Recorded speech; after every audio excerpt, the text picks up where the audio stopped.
Hi friends, good morning. आता वाजले आहेत 11. तुम्ही आज बघू शकतात की अंबरनाथमध्ये मी निसर्ग ग्रीनमध्ये राहते, तर पाणीच पाणी इथे झालेलं आहे. अशा प्रकारे गाड्या अडकलेल्या आहेत. खूप मोठ्या प्रमाणात पाणीच पाणी इथे बघा.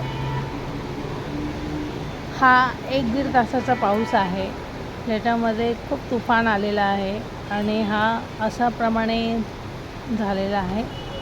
तरी पण ज्याला खरंच गरज असेल त्यांनीच बाहेर पडावे, नाहीतर मग अशा गाडीमध्येच बंद. इथे पाणी, इथे अडकण्याची सोय, हेल्पला कोणी नाही आहे इथे, कारण की इथे बऱ्याच गाड्या अडकल्या आहेत, बऱ्याच ट्रॅफिक होतं आहे. इथे खूप मोठ्या प्रमाणात पाऊस झालेला आहे. नुसतं पाणीच पाणी. बघा तुम्ही चारी साईडनी बघाल तर तुम्हाला पाणीच पाणी दिसेल. ही आहे अंबरनाथची अवस्था. पण पाणी आहे, आलंच पाहिजे. पूर्ण जून महिना नाही पाणी आलं, पण आता पडतो आहे तर थोडं बरं वाटतं आहे की पाण्याची टंचाई ही थोडी प्रमाणात कमी होऊन जाईल. तर बघा हा व्हिडिओ. गरज असेल तरच बाहेर पडा. अंबरनाथमध्ये खूपच प्रमाणात पाऊस पडलेला आहे 2 तासामध्ये. 2 तासात खूप मोठी अशी वर्दळ. हे बघा, बिचारे झोमॅटोवाले कशा पावसातनं त्यांना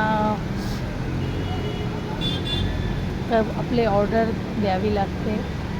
हे बघा, तुम्ही बघू शकता. पुढेही बघा, खूप प्रमाणात पाणी झालं आहे. इथे बघा, इथेही गाड्या अडकल्या आहेत, हॉर्न वाजवणं चालू आहे. तिथून बघा, ज्या बायका चाललेल्या आहेत त्या किती पाण्यात चाललेल्या आहेत, कारण की गरज असेल तर बाहेर पडा.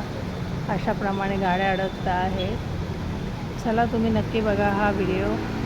तुम्हाला नक्की आवडेल. लाईक करा आणि शेअर करा. थँक्यू.